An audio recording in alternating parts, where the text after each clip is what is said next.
Kutukan itu masih belum berakhir. Brasil kembali gagal mengalahkan Norwegia. Kali ini, bukan hanya kalah, tetapi juga harus tersingkir dari Piala Dunia 2026 setelah takluk 2-1.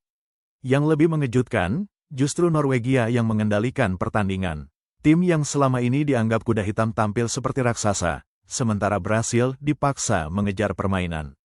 Apakah ini benar-benar kutukan, atau Norwegia memang sudah menemukan resep untuk menaklukkan Brasil? Mari kita bahas. Sebelum pertandingan dimulai, hampir semua prediksi menjagokan Brasil. 5 gelar juara dunia, tradisi panjang, dan nama besar membuat Selecao lebih difavoritkan. Namun sepak bola tidak mengenal sejarah. Yang menentukan adalah apa yang terjadi selama 90 menit di atas lapangan. Dan malam itu, Norwegia tampil jauh lebih berani.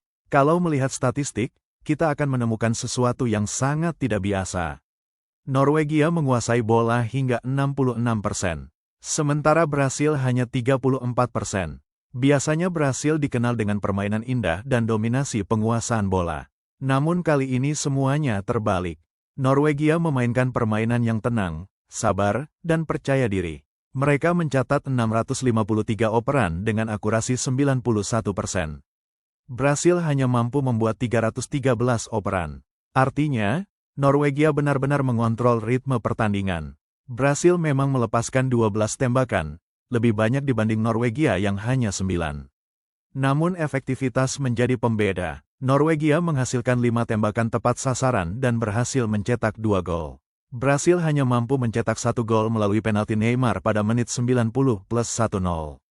Nama yang kembali menjadi mimpi buruk Brasil adalah Erling Haaland. Saat pertandingan tampak akan berakhir tanpa gol, Haaland muncul pada menit ke-79 dan memecah kebuntuan. Belum sempat Brasil bangkit, Haaland kembali menghukum mereka pada menit ke-90. 2 gol dalam waktu yang sangat menentukan. 2 gol yang membuat jutaan pendukung Brasil terdiam. Memang Neymar sempat memperkecil kedudukan lewat penalti di masa injury time. Namun gol itu datang terlambat.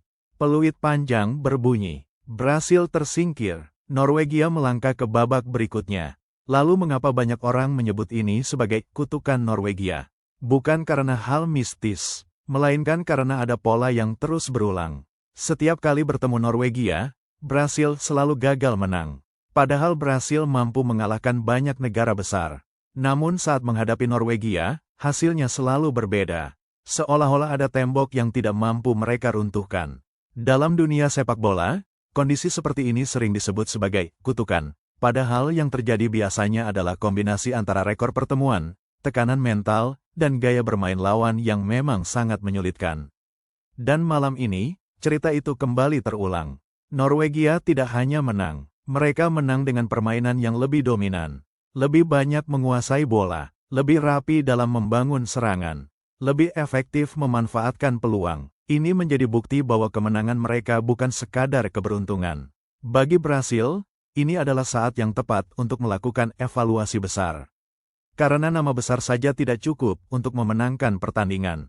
Sementara bagi Norwegia, kemenangan ini menjadi pesan kepada seluruh peserta Piala Dunia. Mereka bukan lagi sekadar tim kejutan. Mereka adalah tim yang layak diperhitungkan.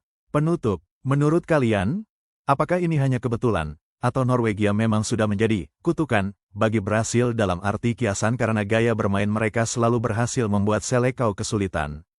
Tulis pendapat kalian di kolom komentar. Jangan lupa like, subscribe, dan aktifkan lonceng notifikasi agar tidak ketinggalan pembahasan menarik seputar Piala Dunia 2026. Sampai jumpa di video berikutnya.